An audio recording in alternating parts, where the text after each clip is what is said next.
ভিডিওতে আমরা অষ্টম শ্রেণী তৃতীয় পর্যায়ক্রমিক মূল্যায়নের গণিতের 9 নম্বর স্কুলের প্রশ্নের উত্তরগুলো আলোচনা করব। একের আইতে বলেছে 160 টাকা 30% কত টাকা, তাহলে 160 টাকা 30% মানে 160 গুণ 30/100, তো দুটো শূন্য কেটে গেল, 3 × 48 টাকা। দুইতে দিয়েছে 1 কিলোগ্রাম 350 গ্রাম আর 0.75 কুইন্টালের শতকরা কত হবে লেখো। তো 1 কিলোগ্রাম সমান হচ্ছে 1000 গ্রাম, তাহলে 1 কিলোগ্রাম 350 গ্রাম মানে 1000 যোগ 350 মানে 1350 গ্রাম। আর 1 কুইন্টাল মানে 100 কিলোগ্রাম, আবার 100 কে 1000 দিয়ে গুণ করে গ্রামে যাবে, তাহলে 0.75 কুইন্টাল মানে 0.75 গুণ 100 মানে 1 লাখ আর কি। তাহলে 75 এর পিঠে এবারে 1 2 3 4 5টা শূন্য দেবে, আর দুটো সংখ্যার দুটো শূন্যর বাঁ দিকে গিয়ে দশমিকটা বসবে, তো হচ্ছে 75,000 গ্রাম। তাহলে শতকরা প্রকাশ করলে হবে 1350 গুণ 100/75,000, কাটাকুটি করলে হবে 135/75 মানে 27/15, আর 3 দিয়ে কাটলে 9/5 মানে 1.8, শতকরা 1.8 বা 1.8%।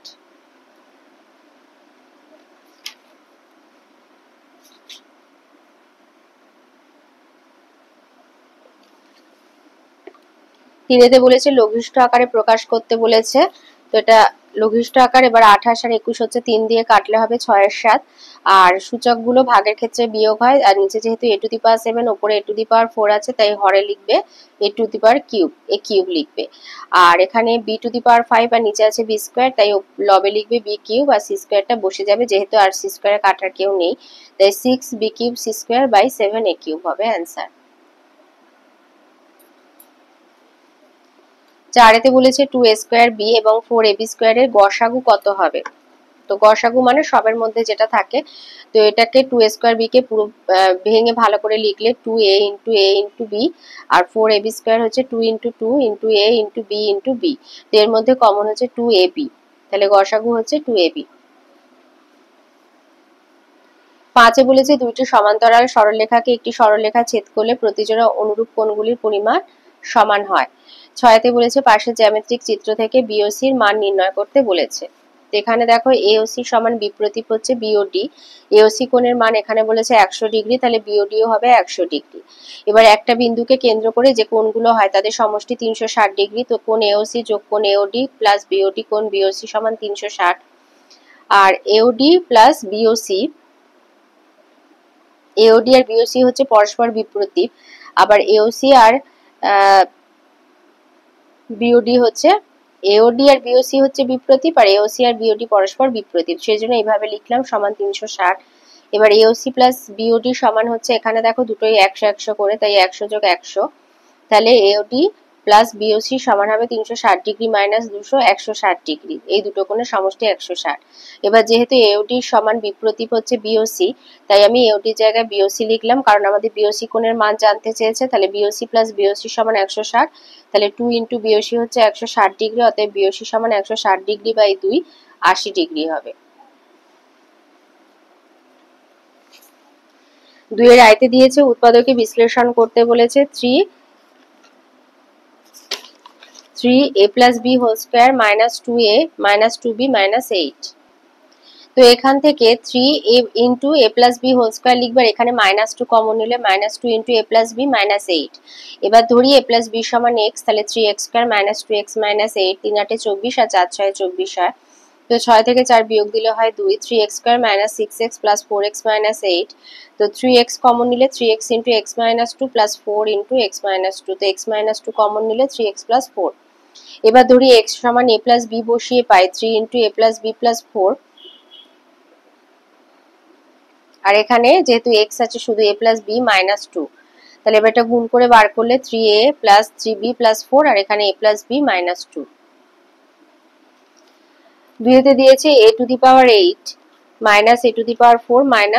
2, উৎপাদকে বিশ্লেষণ করতে হবে, তো 2 একে 2, তাই জন্য লিখলাম a⁴ - 2 a⁴ + a⁴ - 2। তো এখান থেকে যদি a⁴ কমন নিই, তাহলে এখানে পড়ে থাকবে a⁴ - 2, আর এখান থেকে +1 কমন নিলে a⁴ - 2, এবার এই দুটো কমন নিয়ে নিলে পড়ে থাকছে তাহলে a to the power 4 plus 1 into a to the power 4 minus 2, আর ভাঙা যাচ্ছে না। তিনেতে দিয়েছে 2x square plus 2x plus a plus b into a minus b। তো এখানে আছে দেখো x square plus 2ax plus a plus b into a minus b। তো এটাকে এইভাবে লিখবে x square plus ab into x plus a minus b into x plus a plus b into a minus b। তো এইখান থেকে এই পুরোটা থেকে যদি আমি x কমন নিই তাহলে পাবো x plus a plus b, আর এখান থেকে যদি আমি plus a minus b common নিই তাহলে পাবো x plus a plus b। এবার এই দুটো কমন নিলাম x plus a plus b, আর এটা x plus a minus b। তিনেতে দিয়েছে সরলতম আকারে প্রকাশ করো।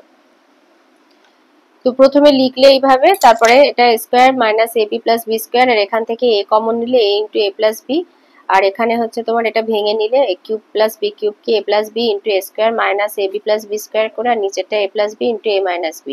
এবার ভাগটা গুণ হয়ে গেল, প্রথম ভগ্নাংশটা যেরকম আছে ওইভাবে লিখবে, আর দ্বিতীয়টা উল্টে যাবে, মানে হরটা লবে চলে আসবে আর লবটা হরে, যেটাকে অনন্যক বলে।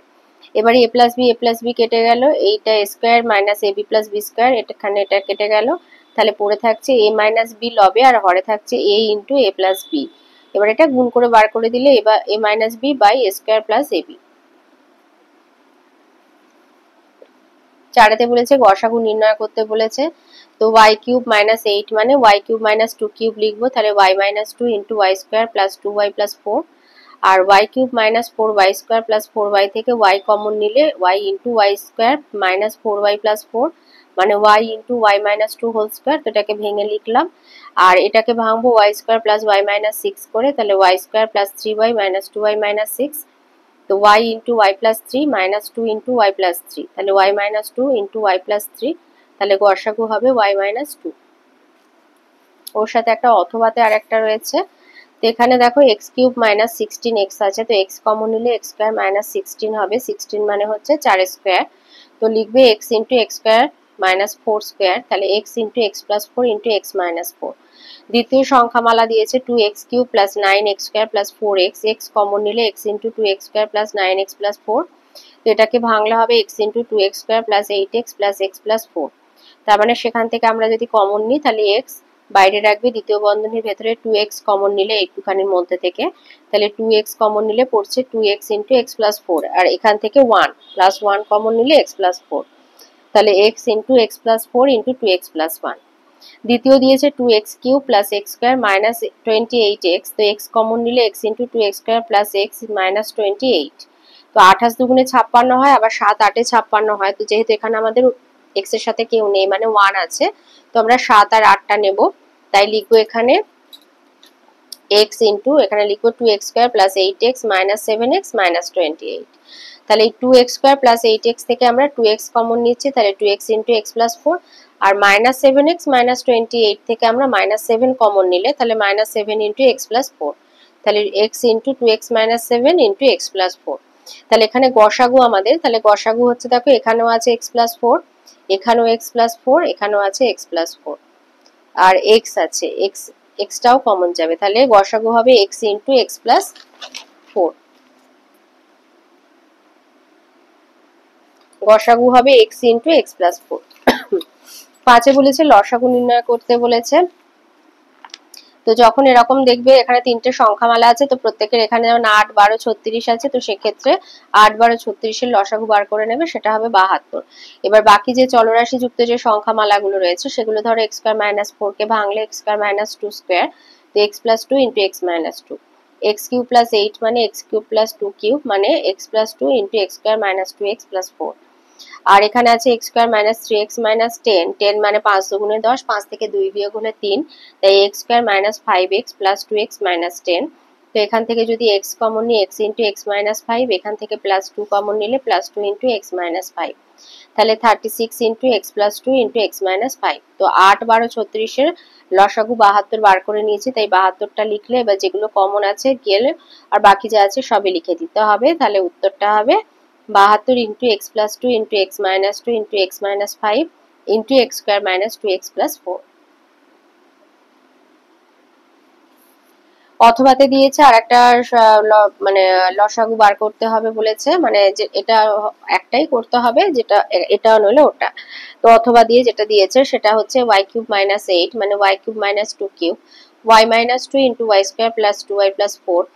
আর এখানে আছে y³ - 4y² + 4y, তো y কমন নিলে y * y² - 4y + 4 মানে y * y - 2 হোল স্কয়ার।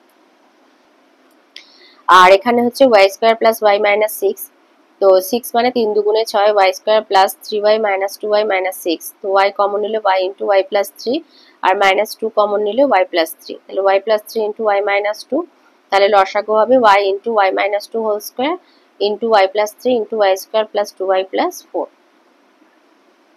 তে বলেছে রশিদপুরের মহেশ গোয়ালা তার 10টি গরুকে 72 দিনে 24 কাহন খড় খাওয়ালেন, এই হিসাবে বর্ষা দিনে 8টি গরুকে 15 দিন খাওয়াতে কত কাহন খড় মজুদ রাখতে হবে ত্রৈরাশিক পদ্ধতিতে হিসাব করো। তাহলে গরুর সংখ্যা, সময় আর খড়ের পরিমাণ কাহন হিসাবে ছকে সাজাবে। 10 দিনে 10টি গরু 72 দিনে 24 কাহন খড় খাচ্ছে, 8টি গরু 15 দিনে কত খাবে।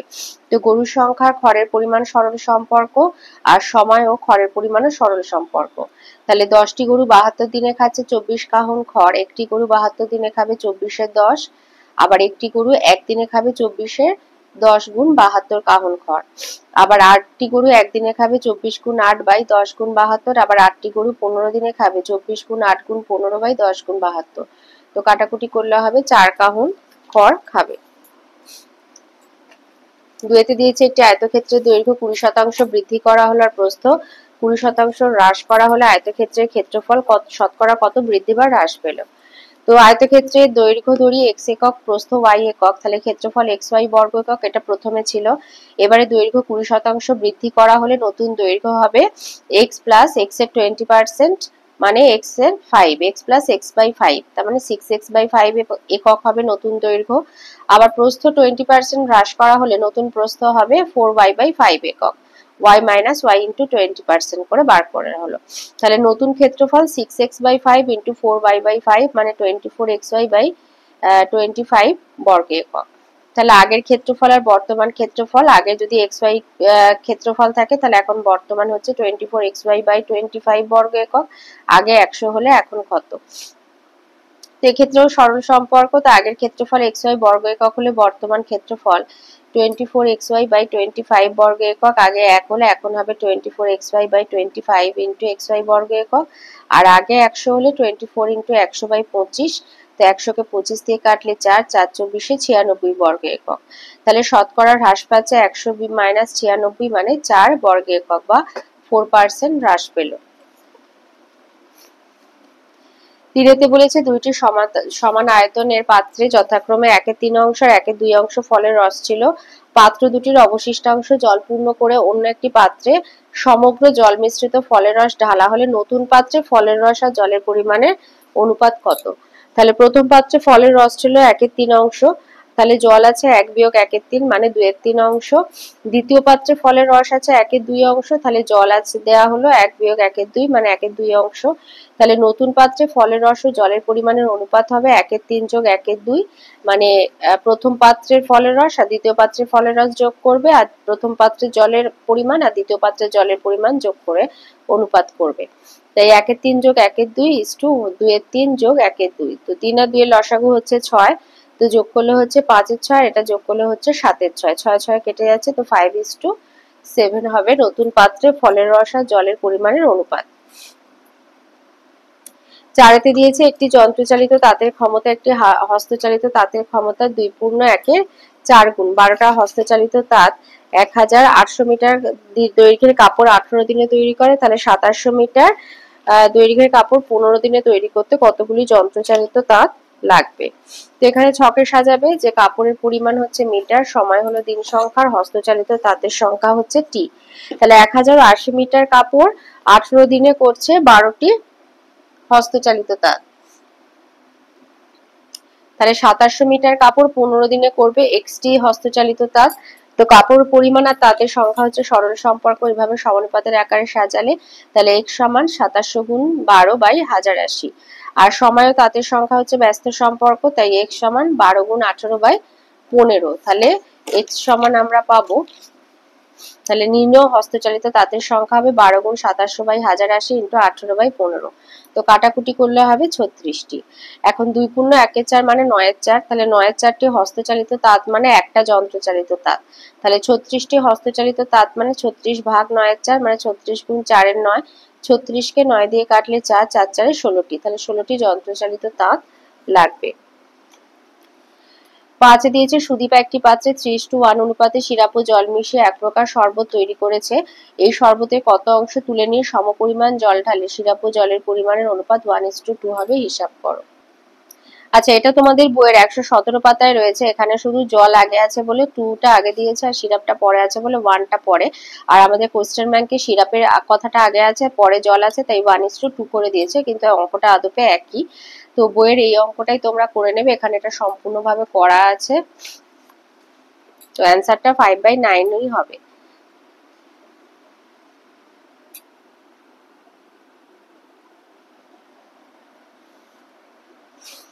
তো এটা তাই আর করলাম না, এটা হচ্ছে বইয়ের 117 পাতার যে অঙ্কটা ওটাই করলে হবে। আচ্ছা, 6তে দিয়েছে কোন একটা কাজ রমা এবং রোহিত 20 দিনে, রোহিত আর জোসেফ 15 দিনে, রমা ও জোসেফ 20 দিনে করতে পারে। তিনজনে একত্রে কত দিনে কাজটা শেষ করবে? আর রমা, রোহিত, জোসেফ যদি প্রত্যেকে আলাদা আলাদা করে কে কত দিনে করবে? তো লিখবে রমা এবং রোহিত একত্রে 20 দিনে করে এক অংশ, তাহলে একদিনে করবে 1/20 অংশ। রোহিত আর জোসেফ একত্রে 15 দিনে করে এক অংশ, একদিনে করবে 1/15 অংশ। আর রমা আর জোসেফ একত্রে 20 দিনে করে এক অংশ, একদিনে করবে 1/20 অংশ। তাহলে Rama Rohit plus Rohit Joseph plus Rohit এই রমা জোসেফ একত্রে একদিনে করে 1/20 যোগ 1/15 1/20 অংশ যোগ করলে 1/6 অংশ। এবারে দেখো এখানে দুটো করে নাম, দুটো প্রত্যেকটা নাম দুবার আছে, তাই 2 কমন নিলে তাহলে 2 গুণ রমা যোগ রোহিত যোগ জোসেফ একত্রে একদিনে করে 1/6 অংশ। তাহলে রমা, রোহিত আর জোসেফ তিনজনে একত্রে একদিনে করবে 1/12 অংশ। তাহলে রমা, রোহিত, জোসেফ 12 অংশ করে একদিনে, এক অংশ করবে 12 দিনে। তাহলে তারা একত্রে 12 দিনে কাজটা শেষ করবে। এবার রমা একদিনে করবে 1/12 থেকে রোহিত আর জোসেফের যে একসাথে কাজের যে পরিমাণটা সেটা বাদ দেবে 1/15 অংশ, তো সেটা হবে 1/60। তাহলে রমা 1/60 অংশ করবে একদিনে, এক অংশ করবে শুধু 60 দিনে। সেইভাবে রোহিতও বার করবে 1/12 থেকে 1/20 বিয়োগ দিয়ে হবে 1/30। তাহলে রোহিত 1/30 অংশ করে একদিনে, এক অংশ করবে 1/1/30 মানে শুধু 30 দিনে। আর জোসেফ একদিনে করবে 1/12 বিয়োগ 1/20 ও 1/30। তাহলে জোসেফ 1/30 অংশ করে একদিনে, তাহলে এক অংশ করবে 30 দিনে। তাহলে রমা করবে 60 দিনে, রোহিত করবে 30 দিনে আর জোসেফ করবে 30 দিনে। 7 দাগে এখানে এক উপপাদ্য করতে হবে। তো প্রথমে যেটা আছে যে কোন ত্রিভুজে দুটো কোণের পরিমাণ সমান হলে বিপরীত বাহুর দৈর্ঘ্য সমান হবে, এটা আছে তোমাদের বইয়ের 93 পাতায় এই উপপাদ্যটা। এটা হচ্ছে উপপাদ্য 6 উপপাদ্য দিয়েছে, এটা এই উপপাদ্যটা করে দেবে। 2 যেটা বলেছে যে দুটি সরলরেখা পরস্পরকে ছেদ করলে যে দুজোড়া বিপরীত কোণ উৎপন্ন হয় তাদের প্রতিজোড়া কোণের পরিমাণ পরস্পর সমান, এটা হচ্ছে উপপাদ্য 1। এই উপপাদ্যটা করে দেবে। আর 3 নম্বর যেটা দিয়েছে যে প্রমাণ করা একটা ত্রিভুজে দুটি বাহু দৈর্ঘ্য পরস্পর অসমান হলে বৃহত্তর বাহুর বিপরীত কোণের পরিমাণ ক্ষুদ্রতম বাহুর বিপরীত কোণের পরিমাণ অপেক্ষা বৃহত্তর হবে, এটা আছে বইয়ের 153 পাতায়। এটা হচ্ছে উপপাদ্য 9। তো 9 এই উপপাদ্যটা করে দেবে। এবারে 8 দাগে আসে। 8 গুলো হচ্ছে প্রয়োগ, এখানে যে কোনো দুটো প্রয়োগ করতে হবে। তো আইতে দিয়েছে প্রমাণ করতে বলেছে একটি সমদ্বিবাহু ত্রিভুজের ভূমিকে উভয় দিকে বর্ধিত করলে যে দুটি বহির্কোণ উৎপন্ন হয় তাদের পরিমাণ হচ্ছে সমান। তো এইভাবে ছবিটা আঁকবে। তো লিখবে যে প্রদত্ত হচ্ছে ধরি এবিসি হচ্ছে সমদ্বিবাহু ত্রিভুজের এবি সমান এসি এবং বিসি বাহুকে উভয় দিকে বর্ধিত করায় দুটো বহির্কোণ এবিডি আর এসিই উৎপন্ন হয়েছে। তো প্রামাণ্য হচ্ছে কোণ এবিডি সমান এসিই। এবার প্রমাণ হচ্ছে এবিসি সমদ্বিবাহু ত্রিভুজের যেহেতু এসি সমান এবি তাই কোণ এবিসি সমান হচ্ছে এসিবি আর ডিসি বাহুর উপরে বি এ দণ্ডায়মান, তার জন্য কোণ এবিসি প্লাস এবিডি সমান 180, এটা 1 নম্বর। বিই বাহুর উপরে সি এ দণ্ডায়মান তাই কোণ এসিবি প্লাস এসিই সমান 180 ডিগ্রি, এটা 2 নম্বর। তো 1 আর 2 নম্বর সমীকরণ থেকে পাচ্ছি যে কোণ এবিসি প্লাস এবিডি সমান এসিবি প্লাস এসিই। এবার আগে আমরা দেখেছি এবিডি সমান এসিই, তো সেই জন্য আমরা যেখানে এসি আছে এই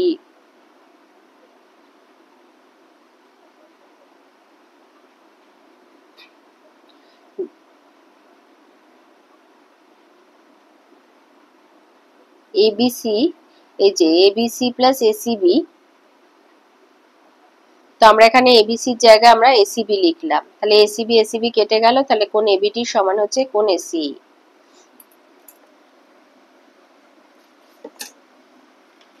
অথবাতে বলেছে ত্রিভুজ এবিসি এর কোণ বিএসি হচ্ছে 90 ডিগ্রি, বিসিএ হলো 30 ডিগ্রি হলে প্রমাণ করো যে এবি সমান 1/2 বিসি। তো এইভাবে ছবিটা আঁকবে। প্রদত্ত হচ্ছে ত্রিভুজ এবিসি এর কোণ বিএ কোণ হচ্ছে 90 ডিগ্রি আর সি কোণ হচ্ছে 30 ডিগ্রি। তো প্রামাণ্য এবি সমান হচ্ছে 1/2 বিসি। এবি বা মানে দৈর্ঘ্য বিসির আর কি হাফ। তো বিসি বাহুর ওপর এবির সমান করে বিডি অঙ্কন করা হলো। তাহলে ত্রিভুজ এবিসি থেকে পাচ্ছি কোণ এবিসি সমান 180 degree minus BAC minus BCA, তাহলে এবিসি সমান 180 ডিগ্রি মাইনাস 90 মাইনাস 30, তার মানে 60 ডিগ্রি। আর ত্রিভুজ এবিটি এর এবি সমান বিডি অর্থাৎ বিএটি কোণ সমান এডিবি।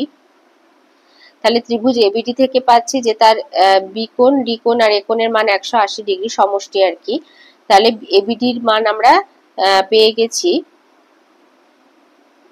60 ডিগ্রি। তাহলে 60 ডিগ্রি প্লাস কোণ বিএডি প্লাস, এখানে যেহেতু বিএডি সমান এডিবি তো এডিবির জায়গায় বিএডি লেখা হলো, তাই দুটো বিএডি হলো সমান 180 ডিগ্রি মাইনাস 60 সমান 120। তাহলে কোণ বিএডি হচ্ছে 120/2 60 ডিগ্রি। এবার তাহলে কোণ এবিডি সমান এডিবি কোণ বিএডি সমান হচ্ছে 60 ডিগ্রি। সুতরাং এবিডি হচ্ছে একটা সমদ্বিবাহু এই সমবাহু ত্রিভুজ, তাই এবি সমান এডি সমান বিডি, এটা 1 নম্বর। আর কোণ সিএডি হচ্ছে 90 ডিগ্রি মাইনাস কোণ বিএডি মানে 90 বিয়োগ 60 30 ডিগ্রি। অতএব ত্রিভুজ এসিডি এর কোণ সিএডি 30 ডিগ্রি সমান ডিসিএ, যেহেতু এডি সমান সিডি অতএব এডি সমান সিডি, এটা 2 নম্বর। তাহলে একা 2 নম্বর থেকে পাচ্ছি এবি সমান বিডি সমান সিডি, অতএব এডি সমান 1/2 বিসি প্রমাণিত। তিনেতে দিয়েছে চিত্রে পিও আর এবং কিউ ও এস এর সমষ্টি হচ্ছে 100 ডিগ্রি। তাহলে পিওএস কোণ কিউওএস আর কোণ কিউআর এর পরিমাপ লেখো। তো কোণ পিওআর সমান বিপ্রতীপ হচ্ছে কোণ কিউওএস, আবার কোণ পিওআর প্লাস কোণ কিউওএস 100 ডিগ্রি। তো এটা সমান এটা, তা আমরা এটার বদলে আমরা এটা লিখেছি, তাই দুটো পিওআর হলো। তাহলে পিওআর কোণের মান 100/2 50 ডিগ্রি। তাহলে কিউওএস ও 50, আবার পিওআর আর পিওএস 180 ডিগ্রি এদের সমষ্টি, কারণ আর এর সরলরেখার উপরে অভিদণ্ডায়মান। তাহলে কোণ পিওএস সমান হবে 180 মাইনাস 50 মানে 130 ডিগ্রি। আবার কিউওআর বিপ্রতীপ পিওএস, তাহলে পিওএস হবে 130 ডিগ্রি, কোণ কিউএস হবে 50 ডিগ্রি আর কোণ কিউআর হবে 130 ডিগ্রি। অথবাতে বলেছে চিত্রে এবি সমান এসি এসিডি 110 হলে এবিসির কোণগুলো পরিমাপ লেখো। তো এসিবি প্লাস এসিডি হচ্ছে 180, অতএব এসিবি সমান হবে 180 মাইনাস 110 70। আবার এবিসি সমান এসিবি, অতএব এবিসি কোণও 70। তাহলে 70 70 আর কোণ বিএসি হচ্ছে 180 মানে তিনটে কোণের সমষ্টি, তাহলে বিএসি হবে 180 মাইনাস 140 40 ডিগ্রি। তাহলে অতএব কোণ এবিসি সমান কোণ এসিবি হচ্ছে 70 আর বিএসি হবে 40 ডিগ্রি। মানে ত্রিভুজে দুটো বাহু সমান হলে তার বিপরীত কোণগুলো সমান হয়, সেই জন্য এই দুটো কোণের পরিমাণ 70 ডিগ্রি হলো।